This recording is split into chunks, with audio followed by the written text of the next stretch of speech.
जय श्री राम सभी को। मैं सोनिया यादव स्वागत करती हूँ हमारे चैनल रामायण बाय लवली में। कैसे हैं आप सभी? आशा करती हूँ आप सभी ठीक होंगे। तो हमने अभी जो हमारी पहली वीडियो अभी आई है उसमें भी श्री राम रूप की पहली झांकी हमने सुनी और इसमें भी हम यही सुन रहे हैं। और श्री राम जी का रूप, इस वीडियो में हम श्री राम जी का रूप, उनकी माधुरी का वर्णन सुन रहे हैं। तो चलिए अपनी कथा को आगे की ओर आरंभ करते हैं। लता भवन ते प्रगट ते ही अवसर दो भाई, निकसे जनु जुग बिमल विदुल जलद पटल बिलगाई। अर्थात उसी समय दोनों भाई लता मंडप कुंज में से प्रकट हुए, मानो दो निर्मल चंद्रमा बादलों के पर्दे से हटकर निकले हो। शोभा शिव सुभग दो बेरा, नील पीत जल भाव शरीरा।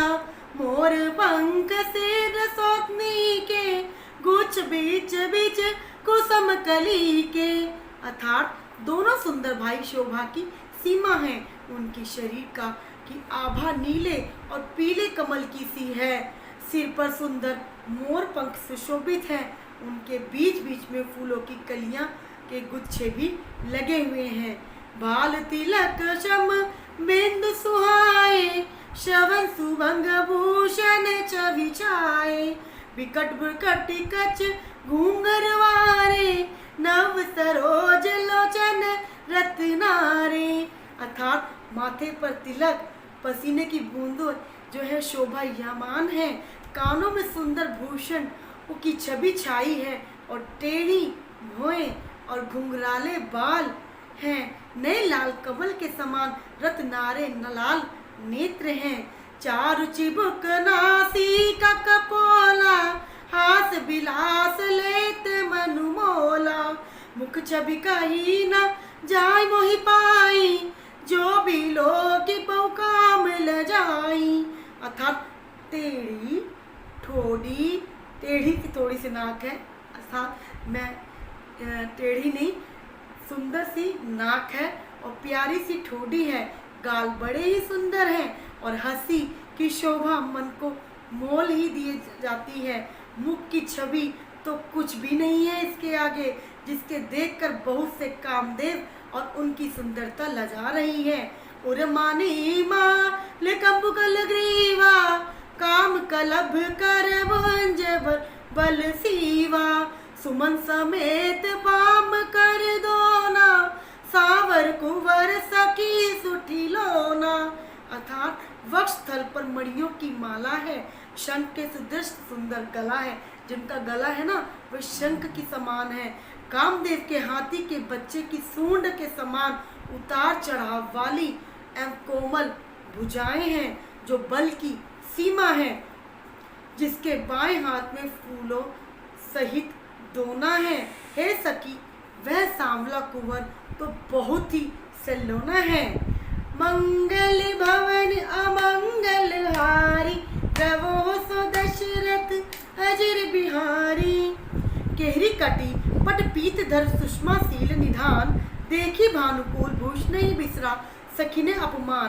अर्थात सी की सी पतली लचीली कमर वाले पीताम्बर धारण किए हुए, शोभा और शील के भंडार, सूर्य कुल के भूषण श्री रामचंद्र जी को देखकर सखियां अपने आप को भूल गईं। उनकी सुंदरता के आगे सखियां अपने आप को ही भूल गईं। धीर धरे जो एक हाल सयानी, सीता सन बोली गई पानी। बहुरी गौरी कर ध्यान करे हूँ, भूप किशोर देख किन ले हूँ। अर्थात एक चतुर सखी धीरज धरकर हाथ पकड़कर सीता जी से बोली, गिरजा जी का ध्यान कर लेना। इस समय राजकुमार को क्यों नहीं देख लेती? सब कुछ सिए तब नयन उधारे, सन्मुख दो रंग सिय निहारे। नक दिख देखी राम के शोभा, सुमेर पिता पनु मनु अति शोभा। अर्थात तब सीता जी के सुकुचार नेत्र खोले और रघुकुल के दोनों सिंहों को अपने सामने खड़े देखा।